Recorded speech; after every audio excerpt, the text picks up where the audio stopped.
it's like, do you want more autonomy with the cases that you're working on or things like that? And then I think I would do things outside of your current existing role. Do the next job. Do the next job. Yes. Yeah, because that's what I always did. I never used the mark of my current job to justify the next one I should have, right? I always just went and did that. Yep. And then I came back and said, I did this. Yes. Can I keep doing it? Yep. Welcome back to Firm Factory, everyone. I'm here with Carolyn. Today, we're going to be answering more listener and attorney questions on jobs, law, and all things careers. If you want to submit your own questions, email questions@time.org, and we may feature you on the show. Let's jump into it. Question 1. Hi, John and Carolyn. I recently asked my employer for a raise, and they turned me down without much discussion. That pushed me to explore the job market, and I received an offer from another company at the exact same compensation level I'd originally requested. Now I'm torn on whether I should tell my current employer and give them a chance to match. I've heard that accepting a counteroffer can damage trust and even lead to being pushed out later, but I'm not sure how true that is. Should I bring the offer to my current employer or just move on? What are your thoughts? So I think the biggest question is, do you want to stay at your current place? Because that's where it starts. Well, what's drawn to me is that it's recent, and right now it's just early April at time of recording, and that means that raises were probably already put through only like 2 or 3 months ago. Yep. Right? And so if they just asked, they either never got a raise at the start of the year, or they asked for another raise shortly thereafter. Yes. What does that factor into your analysis? So I think it's just, there's a possibility that the company is just like not on market. And this is the proof that you need, unfortunately, to be able to advocate for yourself from my perspective. But again, I think, a company is going to be not thrilled, but, maybe they reached out to you on LinkedIn. Like they don't know the exact context. You're allowed to look at other options out there. But yeah. Does it damage trust to accept a counteroffer? Like, because I think that's the risk here. Yeah. Right? Because whether or not the company's on market, or whether or not they asked for a raise recently, or any of those things, it doesn't matter. It's what the company thinks. Yeah. Because even if those objective guardrails are true, it's very possible that asking for another raise could, because that's the arithmetic, in my opinion. It's like we've got a risk here that even if all those things are true and you deserve a raise and they're off market and you're under benchmarked, accepting, like bringing another offer can make you look like a snitch, even if you deserve it, because you're basically forcing their hand. Yep. And it's true. And I do think you did touch on that when you're like, is this a relationship worth preserving to begin with? Yeah. I think that's the biggest question at hand is, do you want to stay there? Great. Then maybe rethink about the way you're going to position that. If you want to move on and the money's more important, or, it's like maybe you do just move on. But yeah. That's what's so tough about these questions is that we often lack so much context. Yep. So what I would say, look at talking to camera, dear reader, is what I would say is see whether or not this specific office is someplace you want to grow, because that can really head off the whole discussion, right? That can, if you're agonizing about whether or not the money is worth it, to me, more often than not, that indicates that it's the money that's keeping you, and that means there may be greener pastures elsewhere. Do you concur with that? What's your 10-second takeaway on this? Yes, I would agree. I think also, almost every time I feel like, even in my history of giving notice or something like that, it's like people always come back and want to counter. And it's kind of like, I know from like a personal perspective, it's kind of like, why would you not have given the money? Yeah. I don't know. It disvalues you as an employee, because it's kind of like. We almost never counter. Yeah. Because we're just like, if it's not a fit, we're not going to force this for whatever reason. That's the best way to do it. Even if we disagree with your reasons for leaving, we don't want to devalue your experience and burn that bridge later, because maybe we'll work together in 10 years. But it's also because, hey man, I've already given you my perception of your value to the business up front. I'm not playing any games here, and if that's not good enough for you, we're not going to fight about it. Yep. That was a great question. Thanks so much for the submission. Like and follow the show if you're enjoying it, and we'll be right back. Support for the show comes from LegalRev. They don't just market law firms, they grow them. With smart SEO, Google Ads, web design, and AI-ready search strategies, they make sure your next client finds you first. If you're ready to win online, go to legalrev.com/factor. That's legalrev.com/factor. And now to continue the conversation. Question 2. Hey, John. I'm a few months into running my own small law practice and things have taken off faster than expected. Because of the workload, I'm wondering if it's time to bring on help, maybe an associate on a 50-50 fee split, which is pretty common where I'm located. But how does a new solo know when it's truly the right time to hire? Should I take on an associate now or stick with support staff and keep building stability first? This is a fantastic question. That's a great submission. Mhm. I'm going to take a crack at this one As you first. should. Yeah, I think, well, I think it's a pretty, the 50-50 fee split is on what I want to focus on Yes. because fee splitting seems like a great way to grow with a really well-adjusted risk arbitrage Mhm. because it's like, oh, I pay them nothing, and if they make me money, then I make some money, Yeah. right? But what that does is it's a favorable split for the business owner, but it's essentially just shuffling the risk of business onto your associates, Mhm. right? And the reason that matters isn't moral. It's that like if you're an associate and Mhm. you're only getting paid for what you collect, then why would you give away half your margin to some other guy if you're already taking Yeah. on substantially all the risk of a business owner? Yep. Right? And so when you'll see offices do this model, Yeah. they never grow. Yep. Because every 3 to 5 years, one of them realizes, why am I doing There's this? greener pastures And, elsewhere. they just go and they open their own office. Yeah. So like you can get to a medium-sized velocity, but Mhm. you can never scale without, it's always salary with bonus based. Yep. Right? There's a reason Big Law doesn't do it this way. Yes. Yeah. And so I think the 50-50 fee split may be common, Mhm. but I would look at those businesses and ask, are any of them larger than about 10 attorneys? Yep. And almost always no. Yep. Right? There's one guy who actually did this. He gave his associates a 65% fee split. Okay. Right? He Yeah. only took a tiny fraction, Yep. and all 4 of his associates have left over the last 4 years. Oh my gosh. Which yeah. is like, and it's like if the fee split is huge. Yep.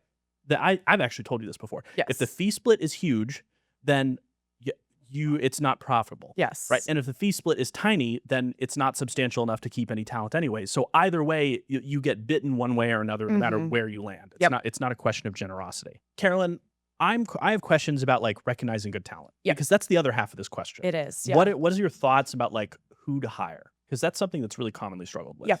But yes, yeah. So knowing when to hire, I think again, going back, an attorney is going to be a lot more expensive than a paralegal or other support staff. And so I think I would look at, it's like what are kind of the pain points? Like, are you managing your own billing? Are you doing things like that? Are there Opportunity other cost. Yeah. Yeah. I mean, I would actually Avenues. argue that like the first hire you should make is a COO and not a revenue Yeah. center, right? Because the lowest hanging for most practices, it's usually hourly, and Yep. even if it's not hourly, it's still time constrained and contingency. Like there's only Totally, so many yeah. days you can work on so many hours you can work on your cases in a day. It's contingency, it's time constrained, right? Mhm. And the person to solve the time constraint isn't a paralegal. Yep. It's a firm manager, right? You want to err towards reduced complexity. Yes. Right. And another body, whether or not they're revenue generating or not, increases complexity. It does. And yeah. so the only way to offset that at the early stages of a firm is to have that person doing nothing but reducing complexity in their role. And that's a Yep. COO. Yep. Yeah. But fantastic question. Yeah, I will say having too much work is Not a bad problem to have. yeah, it's a lobster too buttery, steak too juicy problem to Yes. have. Yeah. So props to you, man. Congratulations. Question 3. Hey, Carolyn, I'm a solo attorney running my own law corporation under a trade name that doesn't include my personal name. Okay. And I'm trying to figure out what to list as my title on signature blocks and business cards. I prefer not to use Esquire because it feels unnecessary, but without it, my firm name doesn't automatically signal that I'm the attorney and the owner. I've seen solos use everything from founder to managing attorney to principal to owner and attorney at law, and I'm trying to land on something clear, professional, and ethically safe. Mm-hmm. What's the best way to title myself so clients understand my role without sounding inflated, misleading, or pretentious? So I think this is a really good question, Yeah. Carolyn. How would you navigate titles, just in a workplace generally? Right? Because I know when we were hiring you, you had questions about what you wanted I to be did. called. No, I mean, Yes. and they were very legitimate. And I think a lot of those lessons carry into small teams in the legal industry. Mhm. So I'd love a little bit about your insight on how you either evaluate either your own titles in your career or the titles of people with you or who you work with. Yeah. Because you've been in HR more than I have. Yes. I think, again, like a couple things that I would look at. I mean, again, you obviously want the title to be a descriptor of what the person is doing. There should be Mhm. no confusion.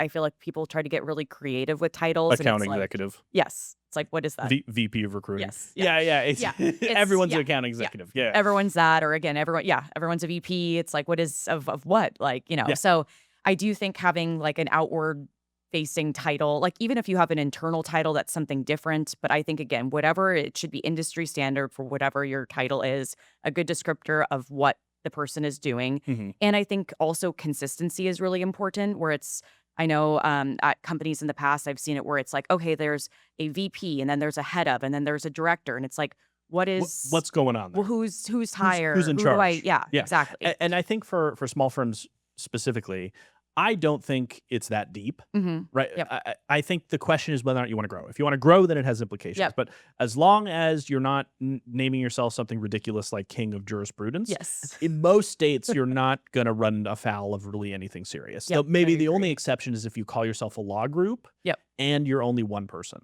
Yes. Right, that can be problematic. But yes. or like you call yourself managing attorney of a small office, that's totally fine. I've seen managing attorneys, principals. We used to Yep. Mr. Hemmett used to go by principal attorney. That's Okay. totally Yep. fine. But I would pick, once you grow to a sufficient size for it not to be silly, I would suggest CEO. Right, we like corporate titles at Hemmett Law because we're B2C. Yep. And the public recognizes the function and authority of titles that Yes. are not legal coded. Right, if you call yourself partner, principal attorney, managing Any attorney, of those. principal, those are coded towards other attorneys. Yes. So it depends. My question to, like, once you scale, what you should call yourself as the head of a law office depends on who your audience is, and your audience is your clients. If you're B2B and you serve businesses or other law firms or et cetera, Yes. then pick the more traditional titles. Yep. Right. If you do something more innovative like B2C or like startups, then Yeah. do something Or like tech CEO, forward. Yeah. VP. All of that. Yeah, exactly. Agreed. So I think this is a great question and something to think about, but I don't think people will perceive you as being too pretentious, especially not if you're already Not in the legal industry. not in the legal industry. Yeah, because Yeah. you're already if you're putting thought into these issues, it means you're already not. you're like that. already Yeah. not pretentious. You're not going to come off as You're, that. you're so- gonna be good. Yes. Yeah. Yeah. A fantastic question. We'll be right back. Support for the show comes from Time. Time captures every billable email on cases and turns them into client-friendly time entry descriptions completely hands-free. No more lost time, no more pre-billing reviews, just up to 30% more revenue. Get a free demo at thyme.org/factor. That's time.org/factor. Thanks for your patience. Welcome back. Question 4. Hey, Carolyn. I'm looking to grow at my role, but I'm not sure how to approach my boss and ask for a raise. What are the things managers look for, and how should I be positioned to demonstrate and communicate my role and the value I bring to my team? I'm a new attorney in a medium cost of living city, and my market is pretty small, so I don't want to burn any bridges. What are your thoughts on how to handle this? Wow. It sounds like you're at a smaller firm. So that's something to consider. I think you have to create, again, the opportunities yourself that, you're your best advocate. And so, What does that look like? Right? Particularly when law firms, they lack the infrastructure to figure out how to attorneys are bad at this. Yep. Right? So I don't want to assume that those opportunities are there for this listener. Yep. Because that can be a really tough, because that seems to be the call of the question is like, yes. how do I create those conversations? Do you just run into the office and say, I want to wanna- raise? yeah. Yeah. Like, and how no, can we do is that? the answer. Yeah. Yeah. How do you approach that? I think you would look at, where do you want to go? Like, what is your next step? It's like, do you want more autonomy with the cases that you're working on or things like that? And then I think I would do things outside of your current existing role. Mhm. And so, show that you're able to, do the these next things. job. Do the next job. Yes. Yeah, because that's what I always did. Yeah. That's how I got promoted so quickly. Yep. Is that I never used the mark of my current job to justify the next one. Yep. I should have, right? I always just went and did that. Yep. And then I came back and said, I did this. I did this. Yes. Can I keep doing it? Yep.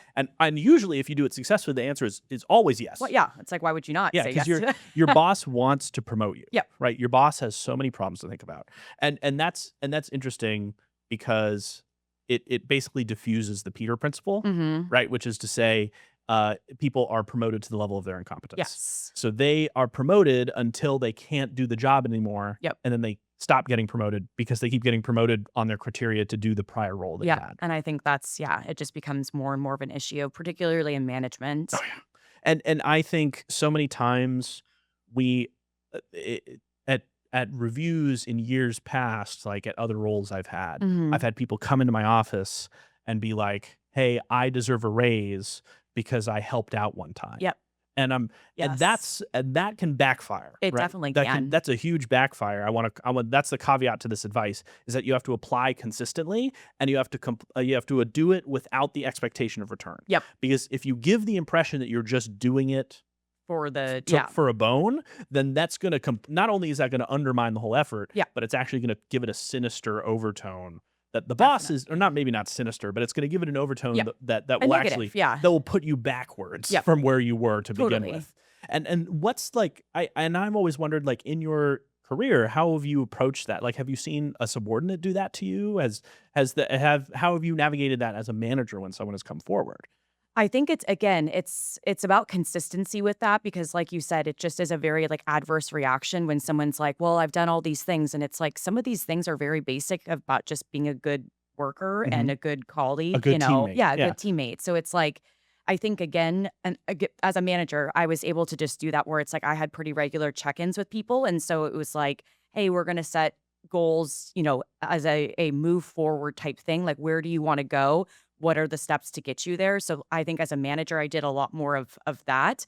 But yeah, it definitely is just like an odd reaction when someone is like, well, I've done, it's like keeping score type thing where Yeah. it's like, okay, well, again, this is like It's just a weird icky this is your feeling. job. Right. Yeah. Yeah, yeah. Like, Well, the good news congratulations. Yeah. is that this question implies, like, it doesn't sound like they've approached their boss yet, which Yes. means they want to be thoughtful about this. Yes. The huge negative is when you approach the boss Mhm. says, "Hey, not now," Yeah. or for whatever reason, just like no, declines, Yeah. whatever reason, and then you come back next week. Yeah. And that can create some very challenging dynamics. Yeah. But it sounds like that has not happened yet. So Yes. I think me and Carolyn's takeaway is just go to the boss and say, "Hey, like, here's the XYZ I'm things." looking to grow. This is Yeah. what I'm interested in. Like, Yeah.